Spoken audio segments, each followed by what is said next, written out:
Non scateniamo le reazioni ambientaliste di chi teme di perdere 1, 2 o 3 alberi. Ricordo che il progetto di trasporto pubblico locale è molto più ampio, non riguarda soltanto il comune di Treviso, ma riguarda la grande Treviso, quindi anche i comuni dell'Interland.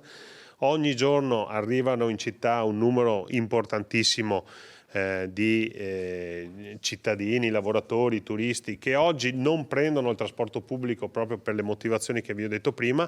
Faremo tutte le analisi tecniche del caso, l'obiettivo però è rendere il trasporto pubblico efficiente e se per far questo dovremo sacrificare qualche albero lo sacrificheremo, fermo restando che sapete che noi ogni albero che togliamo ne piantiamo altri 3 e quindi sarà sempre un elemento a favore della sostenibilità ambientale. L'obiettivo è quello di liberare la città dal traffico. Per far questo dobbiamo credere e sostenere il trasporto pubblico locale.